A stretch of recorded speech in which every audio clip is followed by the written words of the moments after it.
ప్రియమైన దేవుని బిడ్డలారా, నేటి సంఘాలలో చాలామంది సేవకులు ప్రసవ వేదన ఏడుస్తూ ఉన్నారు, రోధిస్తూ ఉన్నారు. ఎందుకో తెలుసా?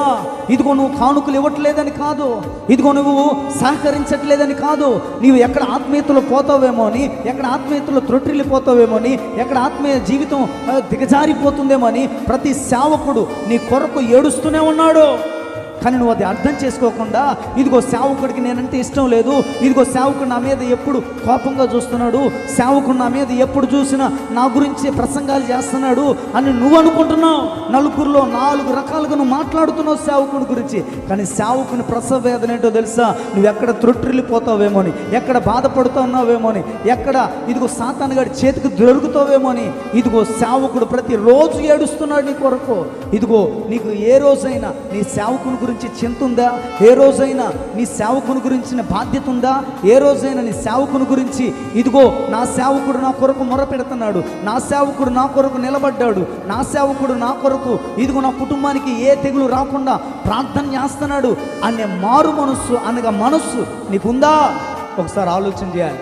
ఎందుకనంటే నీ కొరకు దేవుడు యాజకుని పెట్టాడు, సేవకుని పెట్టాడు. కాబట్టి నీవు కనబడని సేవకుని ప్రేమించకపోతే కనపడని దేవుని ఎలా ప్రేమిస్తావు?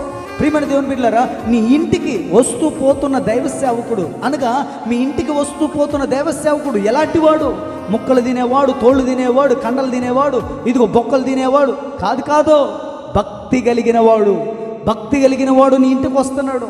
భక్తి కలిగిన వాడు నీ ఇంటికి వస్తున్నప్పుడు నీ ప్రవర్తన ఎలా ఉండాలి? నీవు తీరు ఎలా ఉండాలి? నీ మాట తీరు ఎలా ఉండాలి? నీ ప్రవర్తన, నడవడిక ఎలా ఉండాలి? ఒక సేవకుని ఇంటికి వస్తున్నాడంటే భయం ఉండాలి. ఒక సేవకుని ఇంటికి అడుగు పెడుతున్నాడంటే భయం ఉండాలి. కాబట్టి ఈరోజు జీవితాలు పతనం అవ్వడానికి కారణం ఏంటంటే సేవకునికి, మందిరానికి వెలువేయకపోవటం ద్వారానే నీ జీవితంలో ఎన్నో శ్రమలు, ఎన్నో కష్టాలు వస్తున్నాయి. కాబట్టి ఈ రోజున నువ్వు మారు మనసు పొందుకోవాలి, పాప క్షమాపణ పొందుకోవాలి. దేవుడు మిమ్మల్ని దీవించునుగాక. Praise the lord.